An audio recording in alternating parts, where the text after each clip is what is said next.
But know this, difficult times will come in the last days.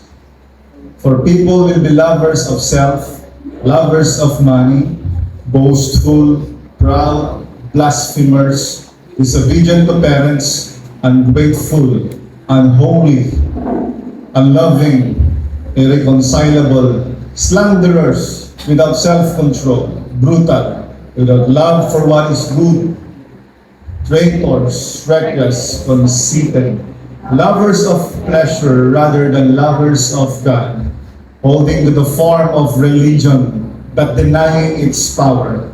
Avoid these people. For among them are those who worm their way into households and capture idle women burdened down with sins, led along by a variety of passions, always learning, never able to come to the knowledge of truth. Heavenly Father, we thank you for the privilege of worship. We thank you for, we can praise you. We can thank you, we can come as your children, as your family. Titidaydayaw misika. Agyaman kami nga po Diyos, tadapay na iting asasaw, nga mabaling nga mangisuro, mangtugnar, mangiturong tadangan. Agyaman kami po Diyos, tasan kami nga ignorante, uri kadagiti na ipadto, kadagiti maudingan alaw.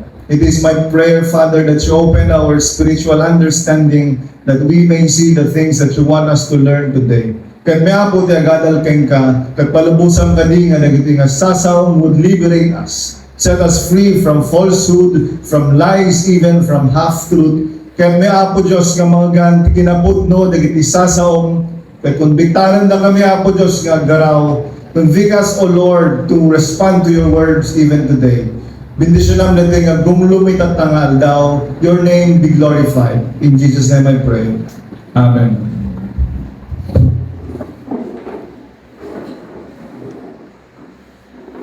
Times. Perilous. Kinitak ti pronunciation ng perilous. Sa King James, sabi niya kasi, but the end of all things is at hand. The King James naman, 2 Timothy. 2 Timothy chapter 3.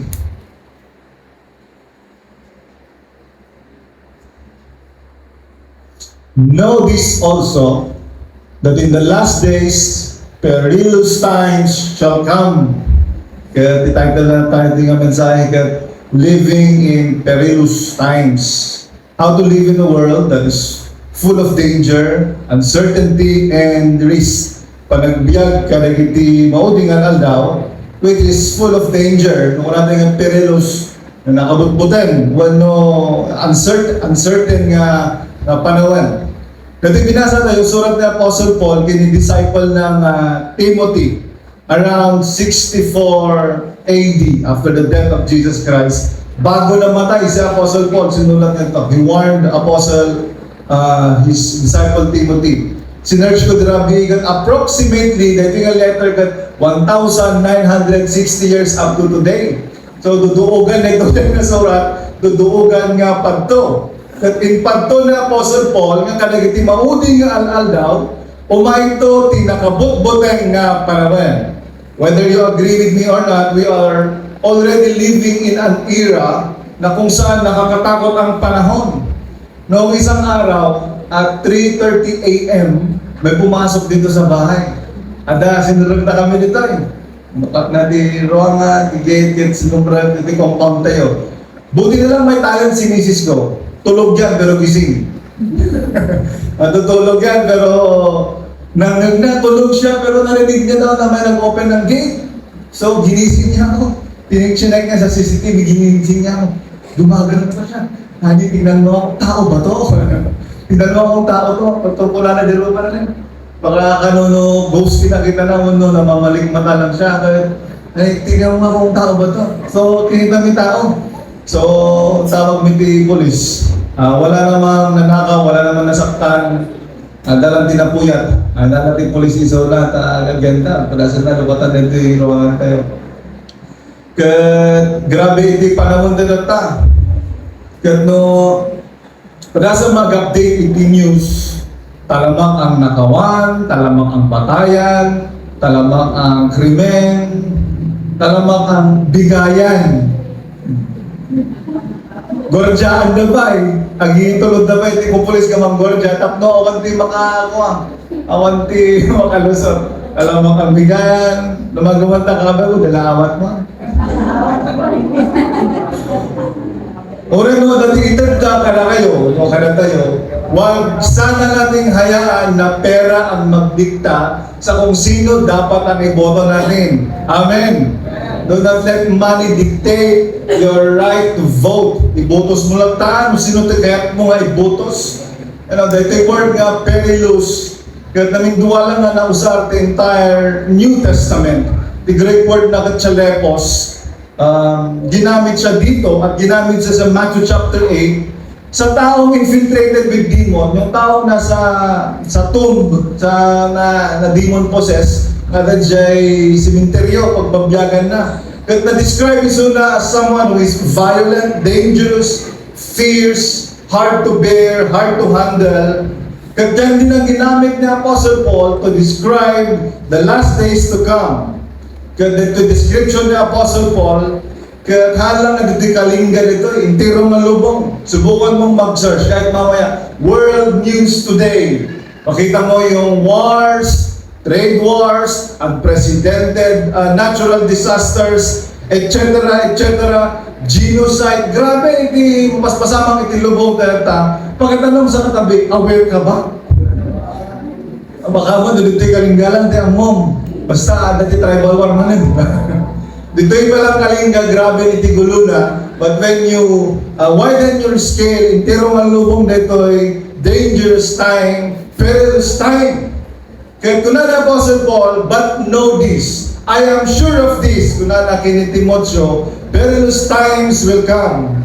Ito rin actually ang sabi ni Lord, pag-describe ni Lord bago siya darating. May dalawang description ang ginawa ni Lord bago siya dumating. Sabi niya, it will be just like the days of Noah and it will be just like the days of Lot. Ano ba itsura di panahon ni Noah, yung panahon ni Lot? Grabe iti crime, grabe iti violence, grabe iti materialism, grabe iti moral decay. Di panahon ni Lot, grabe iti moral decay. Especially homosexuality. Nabisita na nga ng lalaki, anghel, bisita ni Lot, kaya may naging lalaki at kunada, look at ang tirongan, we want to have sexual with this man.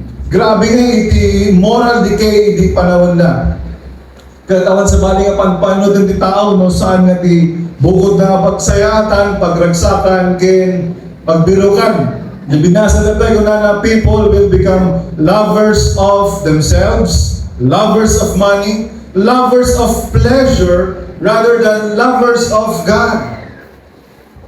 Now, may prayer si Lord sa mga tagasunod niya sa John chapter 17 ng John. At the prayer kami ni Apo Diyos, Jesus Christ. The prayer na kakastoy, I do not pray that you take them out of the world, but I pray that you keep them from the evil one. Saan ko'y karkararag Apo Diyos nga, alam mo ni Brother Warren, talagulo ti lubong. Nakasak.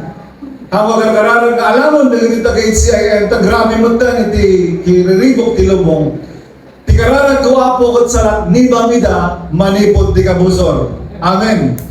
It's my prayer that you keep them away from the evil one. Kaya pamadarat na pagayatan ni Apo Diyos nga, salakniban na tayo. In this perilous time, in this dangerous time, nagdaman ti maysa nga mabalin nga makasalaknit kira tayo, awan sa balin mo saan nga ni Apo Diyos, bagang takaban mo salakniban na ka ni Apo.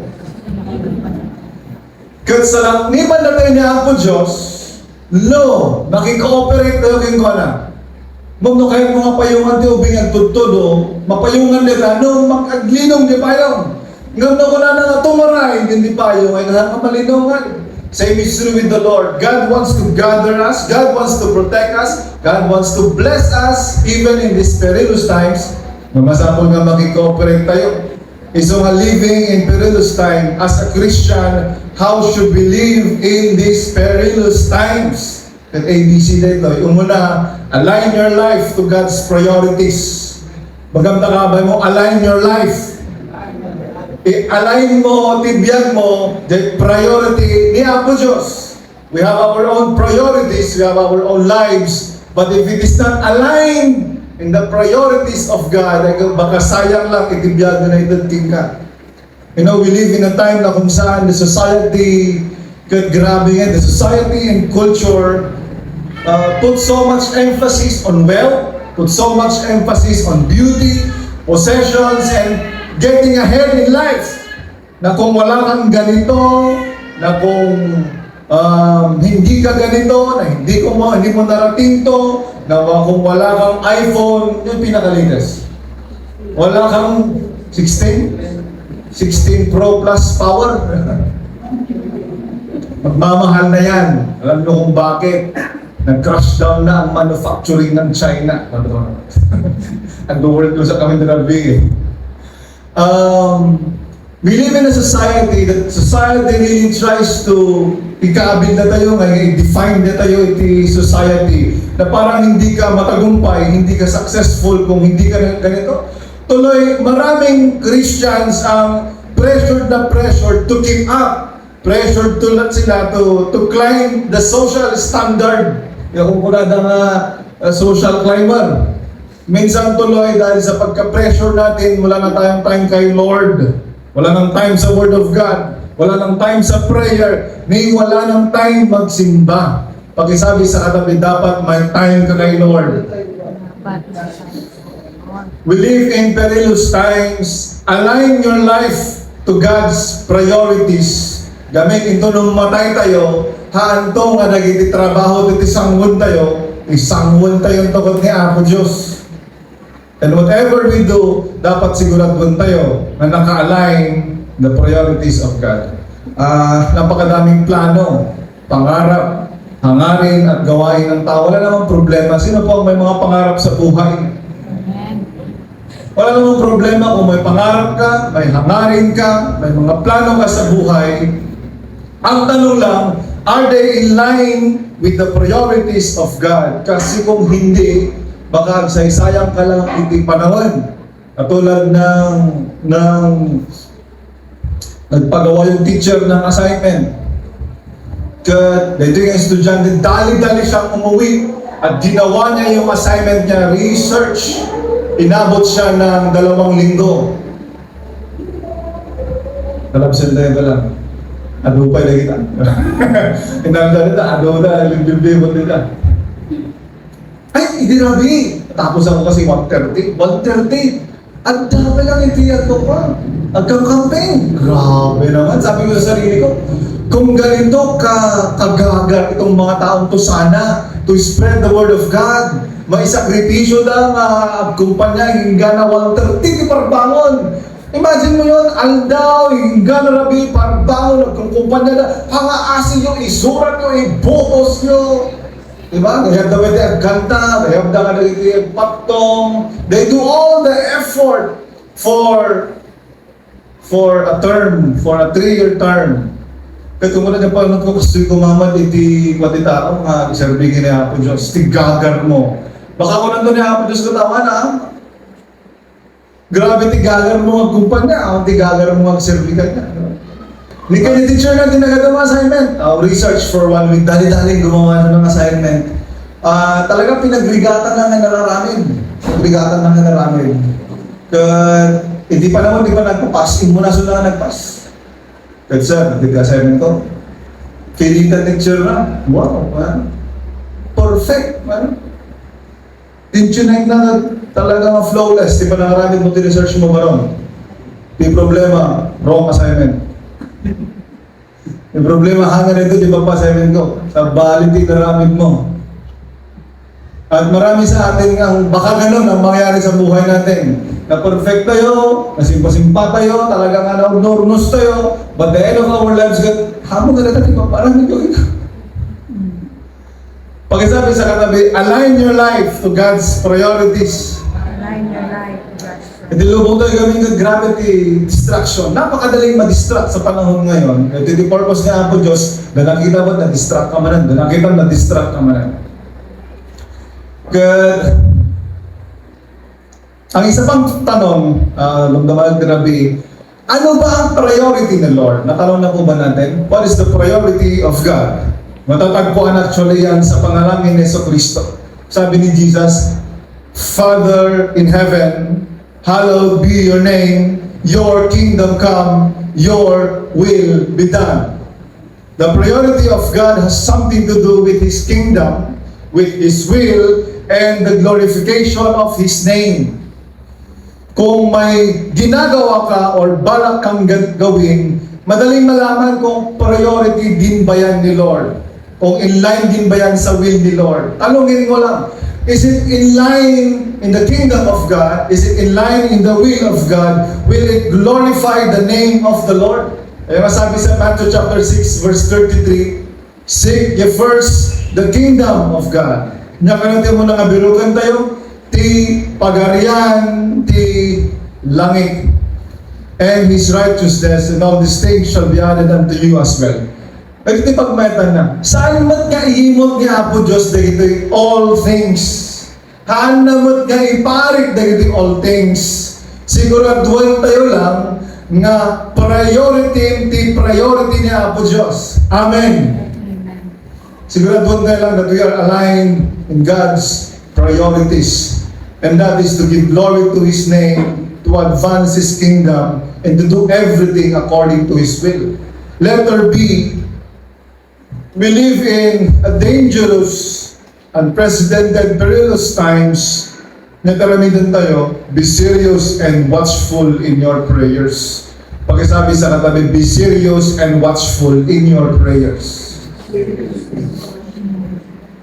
Sabi sa 1 Peter chapter 4 verse 7, isulti in bagana, but the end of all things is at hand. Iti kamurdungan, iti basahan tayo namin kakabsat ko na. But the end of all things is at hand. Be ye therefore serious and watch unto prayer. Amen. Therefore be serious and watchful in your prayers. You know, God has given us a wonderful gift, and that is access to Him through prayer. Pero ilan kaya sa atin ang talagang seryoso sa pananalangin kay Lord and also watchful in it. Idi Friday, isuday ginapanan ni pinadas ti in celebrate the 100 days ni Joshua. Napang kami dyan Iloba. So, pumunta kami. Ang maganda naman ang kanya. Diyan na room, dinarusan na room, tapos na pa kami ng dinner. Kaya talaga nakaset kami nga matulog kami dyan. So, nakaset na, nandun lahat ng mga gamit namin. Napang kami nahan. Nagsubli kami dyan room, napunpunot insekto. Amo yung one, parang na hindi tayong ti panahon ti hangaliyap, kuton nga lagi dyan, naggapo iti, ano? Talagang naira natin nag-arbis basit. Tapos sumunod kami dyan, sumunod di maganda ron. Wala, adong ako to, amin wall, amin ceiling, amin bed, amin CR, tuntun. So, tingkas namin, kaya timawag ni Jay management, we cannot stay here, dati kadwan nga baby, agawid kami lantaan. So, along the way, kararag kami, napay nga tanang kastoy, may plano ba yung, napay nga kastoy din na pasama. So, kararag kami yung dahalan, kararag kami pamilya, and then nagawid kami. Only to find out na yung gabi yun pala yung may papasok dito. So, kung nagkataldala lang tayo, Apo Diyos, mabalin nga hantay nga natuloy dyan, kada purpose na Apo Diyos na kapal, masapon nga agawid tayo. Kaya, nasaya at ijay talang, sabi ko dalawa, kararag tayo man, napay nga tanang kastoy. So, nag-pray kami hanggang natipis yung panunod ni kasi gamit nila. Kasi kaya, di mapasama ka din para bangon nga rin. So, may bagam na kakabay mo, be serious in prayer. Let us be serious in our prayers. Let us be watchful. Dumdum ni Apo Diyos. Ngayon, daman ti may isang na kalasag tayo, tiyempo ti riribo, pag God, kinrigat ti biyag, awan sa balay no saan nga di panagkararag. Kaya daman ti may isang nga banan nga masapol nga ipaglaban mo. Magkaptakabay mo, ipaglaban mo. It is your prayer life, it is your prayer time. Na feeling mo makatuturo ka, ipaglaban mo. Han, ang kararagan pa lang. No feeling mo masadsadot ka, han, agkararagag pay lang. No feeling mo busy ka lang, unay ko na agkararagag pay lang. Amen. Now, the moment we stop to pray, we open our lives defenseless. No sabi mo nagkararag, you open your life, you balik ka na defenseless to the attacks of the evil one. We become vulnerable to the fiery darts of the enemy against your family, your marriage, your faith, etc., etc. Iso nga by all means, masapol nga ang kararag tayo. Amen. Kaya muna na yung prayer life actually, nga atakehan ni Satanas kada iti ado nga Kristiyano, because he knows that when a Christian is weak, iti connection na kini Apo Diyos, he becomes an easy target. Hindi pa nagkararag gamit yung connection mo kini Apo Diyos. And when you are weak, when you are separated to the source, you become an easy target. Katulad, iti may isang anak, nagbubuya kayo sa Discovery Channel, hindi, sama tayo nila. Ano dati layo, dati easy target na dagay na yung awan. Muno, haan nang nakagwa ni tatang na, dagay mabaktit nga karnero, wano bull, na wala sa kanilang flock. They become an easy target. Same is true with our prayer life. Iso di connection mo nga, kina-apo Diyos nila, kat mo saan ka nagkararag, you become weak. Kung maapoy ka, you become an easy target. Kasi bagang takaban mo, di ipalubos. Because I am here today to remind everyone again to be serious and watchful in our prayers. Amen. Amen. May katalo, na diyo muna, align yourself to God's priorities. Nagaduwa, be serious and watchful in your prayers. We live in a perilous time. Nagkatalo, commit in studying the Bible. Let me tell you this. Pagdating ng panahon, kawawa ang mga taong walang kaalam-alam sa salita ng Diyos.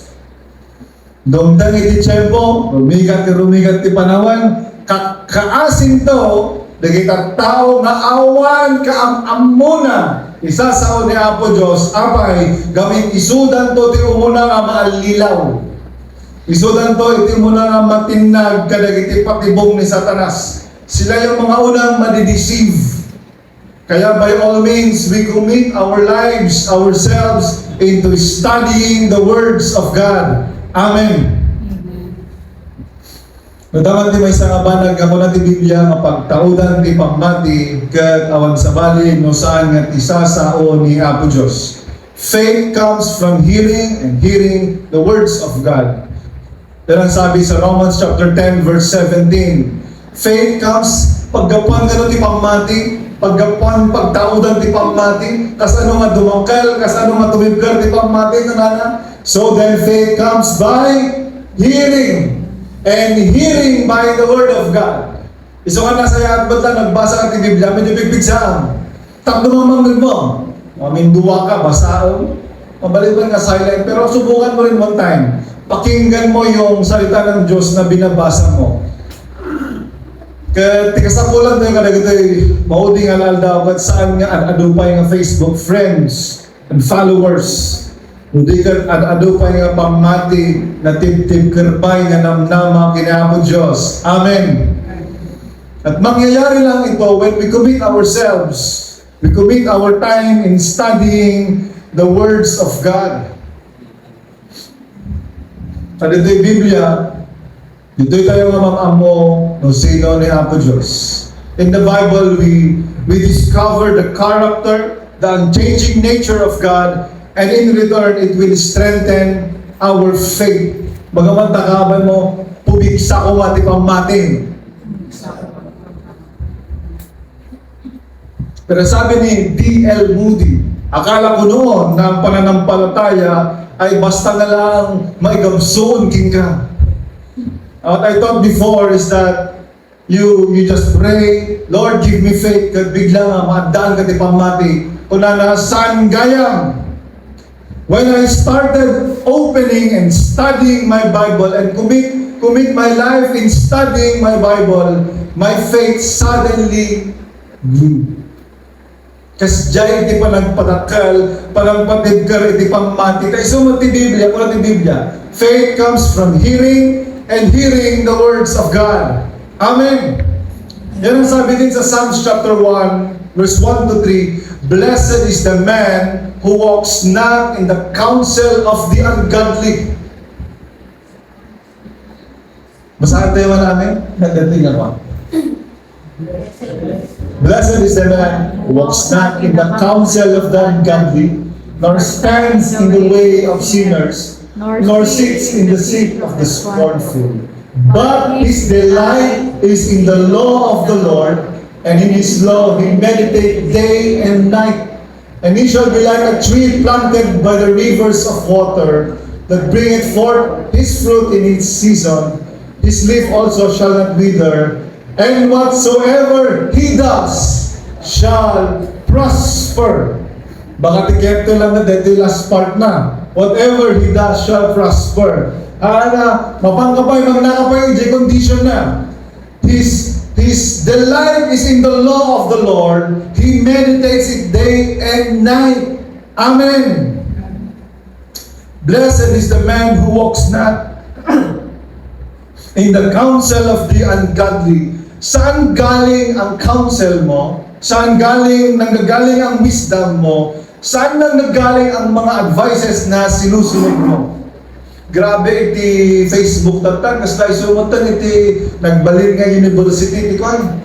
Ang aming nga mabalin nga advice nga nabilukang katadapta. Ang problema, advice nga loko-loko, dinudul daw tiyak ado. So nga, no andaman ko magipagapuan, iti counsel tayo, iti advice tayo, iti wisdom tayo, awan sa bali no saan nga nagitisasaw ni Apo Diyos, especially in these perilous times. Amen. Magamulit takaban mo, agbasa ta ti Biblia. Basa tayo ti Biblia kakamsat. Narigan mo puro dagiti comments lang ti Facebook. One podcast is kan na patpatulang dagiti post na kalinga page agad. Problema mo dyan, no, mas stress ka, patpatulang dagiti hindi mo ba alam kung totoong sila yun o hindi. Mga anonymous naman, ang mga kumbaga nagpo-post, pinapatulan mo, you take your energy, you take your time, talaga, ganyan ka tayo panglapan ko.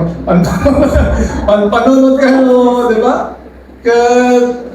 Why not use your time, your energy, your creativity, your effort in studying the words of God instead? Amen. Commit in studying the words of God. Dumagas ti panawal ka, asin to! Nagiti awan ang amuna pisasaw ni Apo Diyos. Iso nga nito yung HCIM talagang yung paganagad ko. Parang paganagad. Nababalin ko mga italtal. Italtal ko, agbasa kayo pisasaw ni Apo Diyos. Study the words of God. By your own. You feed yourself by your own. Wag lang Sunday tayo ma-feed ang masalita ng Diyos. Learn to hold on to the feast. This is a feast. Fiesta. Everyone can come and eat with the words of the Lord. May kaupat. Gana zile ito eh. May kaupat din malang. Letter D. Do not love the world. Bagang takabay mo, do not love the world. May sangay nyo na unay na Apostle John dito eh. Kunana, the Antichrist is coming. It is the last hour and the Antichrist is coming. Do not love the world. So, di ko na 1 John chapter 2, verse 15 to 17. Basahan namin kakamsat. Kung naman na. Do not love the world or the things that belong to the world. If anyone loves the world, love for the Father is not in him, because everything that belongs to the world, the lust of the flesh, the lust of the eyes, and the pride in one's lifestyle is not from the Father, but is from the world. And the world with its lust is passing away, but the one who does God's will remains forever. Amen. Dahil tisasao ni Apo Diyos. You know, the Christian life iti Christian life kasla nga barko nga nakatapaw ijay baybay. Ganon. Okay na barko basta hanggang nakatapaw lang. But the moment that water gets into the boat, it starts to sink. Okay lang, we live in the world, but we should not let worldly things sink in, enter in our lives, and we become worldly. Amen. Hantay ipalubos. Dapat na tayo anak ni Apo Diyos, heavenly. Maraming Kristiyano ang natatrap na distract dito. Katulad ni Mrs. Lot. Huwag nating hayaan na we come to the point that we love money. We love money more than God. We love pleasure more than God. We love the privileges of this world, the prestige of this world more than God. Magamtakaban mo ayatan ni Apo. Dalawang tiko na. If anyone loves the world, how can it world can it sphere?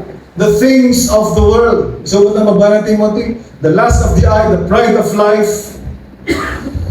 The love of the Father is not in Him because God will not make a union with a compromised devotion and divided loyalty. Ayaw ni Lord yan. The love of the Father will not be in you.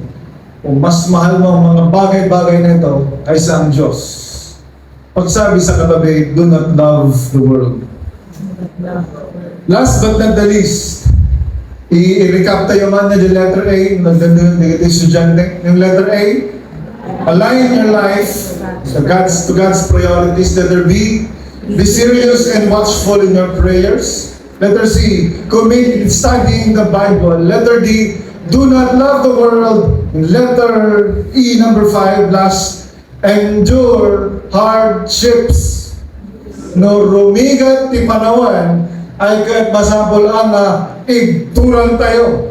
Magandakabay mo, ag-andor ka.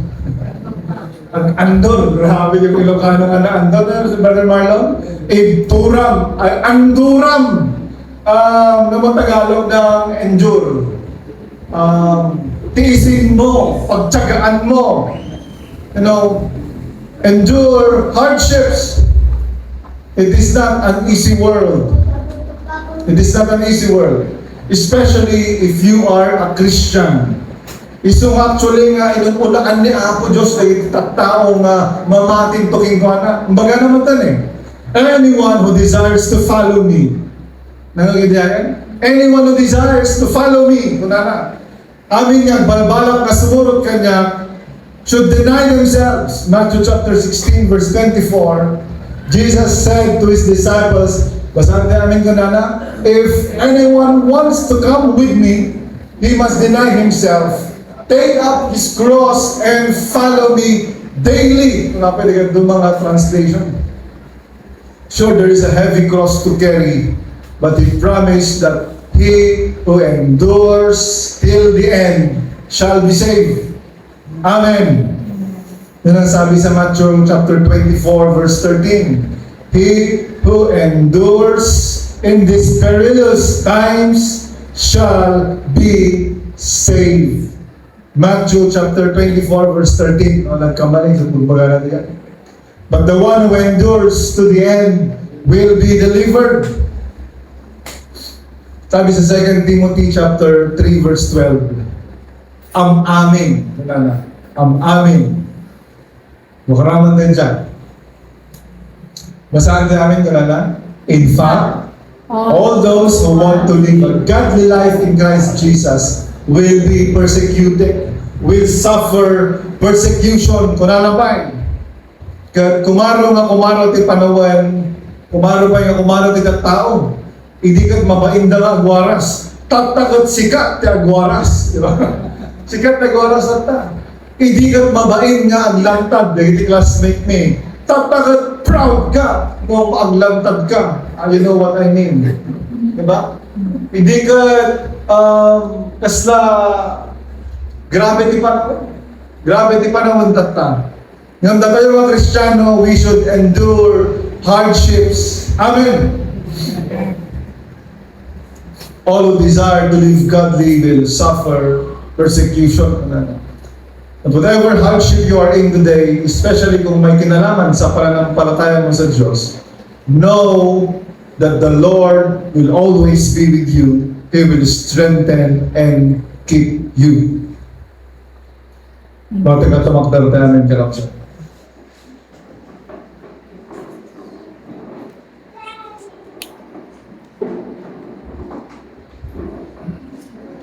At isurat ni Apostle Paul Garetoy, ang nga ni 2,000 years old. Kat in pagtuna nga tumawag nga lalaw, it will be a dangerous time. But I strongly believe that we are already living iti dayta nga panahon. Kat no feeling mo saan pa lang. Nohan mo kami nga makita, nagtagal tendency na that we become complacent. Parang wala lang, maging doming-doming tayo sa ating Christian faith. But let this message today remind us that we are already on the last days. And it should strengthen us, it should hasten us to be serious in our faith, be serious in our prayers, to align ourselves to the priorities of God, to commit to study the words of God, to not love the world, to endure whatever hardship may come along our way. At tayo palubos nga na tayo doon, nagigay maiyala-ala, ipanagpamati na, kat maitayab, ang duming-duming lumnag tumpaw, ipanagpamati na. It's really my prayer that we, na tayo dito HCIM, na tayo tukumanay, hindi madanunan ni Apo Diyos, nga natigkar, nagpampamati, kinagdagtayaw, kinsumursurot, kinkwana. Let's bow our heads in prayer. Heavenly Father, we thank you for reminding us today with your words. Nagyaman kami, Apo Diyos, na iti nga sa oray na naisurat dahil dinabayag na panawan, still is speaking to us today. Kagararag ko, Apo Diyos, nga rin nga maapo ti rekta, ti pamati tonggal may sa kada kami. Kas nangagamit ang iti nga sasaon, that we be watchful, that we learn how to live in these perilous times. Kalagiti tiyempo, Apo Diyos, nga nakabutbuteng. Kalagiti nga tiyempo, Apo Diyos, nga nakakadanag. Katapoy kagararag ko, masalakdibang ti tonggal may sa nang luna, Apo Diyos, ti pamati mi, ngagtuloy ngagserbi keng ka. It is my prayer, Father, that you help us have a hold on to your words today. Iti lima, Apo Diyos, nga nagtutungtungan mi tatangal daw. Naawan ko, Apo Diyos, ti uray may sa kada kami ti maiyaw-awan. Awan, Apo Diyos, ti uray may sa kada kami ti mapukaw. It is my prayer, Father, that you give us the strength, give us the wisdom to live our lives according to your will, according to your purposes, according to your ways. Agbyag kami kumaapo, Diyos, na nakasentro, nakaangkla, kadagiti panpanag, nga kayat mo, nga aramidan mi. Mutikasta, our time will not be wasted. Father, we thank you for today. Align us once again to your will and purposes. In Jesus' name I pray. Amen.